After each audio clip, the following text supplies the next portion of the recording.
The Galactic Academy's lecture hall buzzed with the usual pre-class chatter. Students from across the known universe settled into their seats, a kaleidoscope of scales, fur, chitin, and skin in every imaginable color. Among them sat Annie Chen, her plain brown hair tied back in a practical ponytail, her dark eyes scanning through her datapad with quiet intensity. Annie was one of only 12 humans enrolled in the prestigious institution. Earth, or as the rest of the galaxy called it, Deathworld 347, had only recently been granted membership in the Galactic Federation. Most species regarded humans with a mixture of fascination and horror. Creatures who had evolved on a planet so hostile that their bodies were built like biological tanks. Across the aisle, Massey leaned back in his seat, his massive frame taking up nearly to standard seats. He was a Crothian, a species known for their bulk and arrogance, standing at nearly 7 feet tall with purple-gray skin and for powerful arms.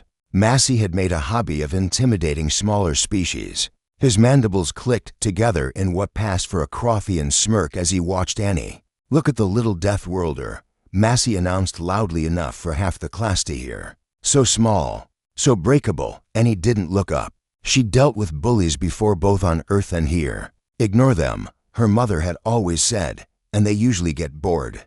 But Massey wasn't the type to get bored easily. Professor Zelthar glided into the room, their crystalline form refracting the overhead lights into rainbow patterns. "Settle down, students. Today we will be discussing gravitational physics as it relates to..." The professor's words were cut short by a sudden commotion. Massey had stood up and was now looming over Annie's desk. "I'm talking to you, human. Where I come from, inferior species show respect." Annie finally looked up, her expression neutral. "Where I come from, people who demand respect usually don't deserve it." The classroom went silent. Several students backed away instinctively, recognizing the danger signs that Massey's body language was displaying. His forearms tensed, his mandibles spread wide, and a deep rumble emanated from his chest cavity. "You dare," Massey began, and then his lower left hand lashed out, striking Annie across the face with enough force to send a typical Federation species to the medical bay. What happened next would be analyzed in slow-motion holo recordings for weeks afterward. Annie's head snapped to the side from the impact, a red mark already blooming on her cheek. But she didn't fall. She didn't even leave her seat. Instead, she turned her head back slowly, her eyes now carrying something that made several students gasp: the predatory focus that marked Earth's apex species. Massey, realizing his mistake too late, swung another arm toward her. Annie moved. Her hand shot up and caught Massey's second strike mid-swing. Her fingers, those deceptively delicate-looking fingers, clamped around his wrist, like a mechanical vice. Massey's eyes widened in shock. He tried to pull back, using the considerable strength that made Crothians feared as warriors across 3 sectors. Annie stood up, still holding his wrist, her grip unwavering. "Let me explain something about Deathworlders," Annie said, her voice conversational despite the violence of the moment. "We evolved on a planet with 1.3 times your world's gravity. Our bones are reinforced with minerals your species doesn't even have. Our muscles are packed with myoglobin that lets us move in oxygen, levels that would leave you unconscious." Massey threw a punch with his upper right arm, a devastating blow that had once cracked a reinforced bulkhead. During his military training, Annie's free hand came up in a blur, deflecting the strike with a technique that redirected all of Massey's momentum against himself.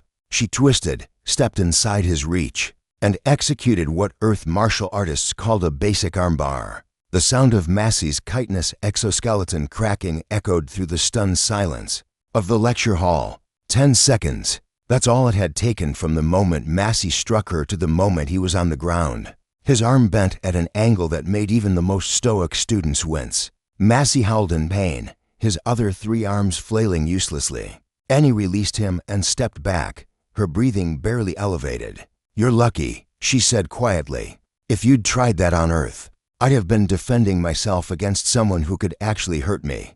I held back. Professor Zelthar activated the emergency medical beacon, their prismatic body pulsing with agitation. "Someone escort Massey to the medical wing now." As to students, helped the whimpering Crothian to his feet. Annie calmly collected her datapad and returned to her seat. The red mark on her cheek was already fading, another gift from her Deathworld biology. The ability to heal from minor injuries at a rate that seemed miraculous to other species. The professor approached her desk, their voice modulated to a tone of professional concern. "Miss Chen, while I understand you were defending yourself, we will need to file a report." "Of course, Professor," Annie interrupted politely. "I'm happy to cooperate with any investigation. I used the minimum necessary force to stop an assault. My datapad recorded the entire incident if you need evidence." Professor Zelthar's form shimmered, the crystalline equivalent of a nod.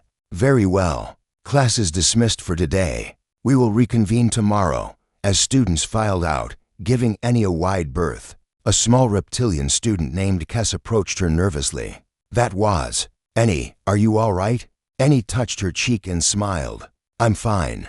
It barely registered, but he hit you so hard.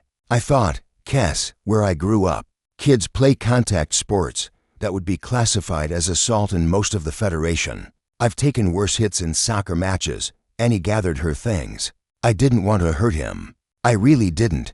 But bullies need to learn that size isn't everything." Word of the incident spread through the academy like wildfire. By evening, every student knew the story. An arrogant Crothian had struck a human girl. And 10 seconds later, he was the one in the medical bay getting his arm regenerated. The other human students weren't surprised. They'd grown up on Earth, after all, where survival meant being tougher than the environment itself. But for the rest of the galaxy, it was a stark reminder of why humanity's homeworld carried that particular designation, Deathworld, a planet so hostile that its inhabitants had become nearly indestructible by galactic standards. As Annie walked back to her dormitory that evening, she allowed herself a small smile. Maybe now she could just focus on her studies without constant harassment. And if not, well, she'd be ready. After all, she was from Earth, and on Earth, you learned to stand your ground.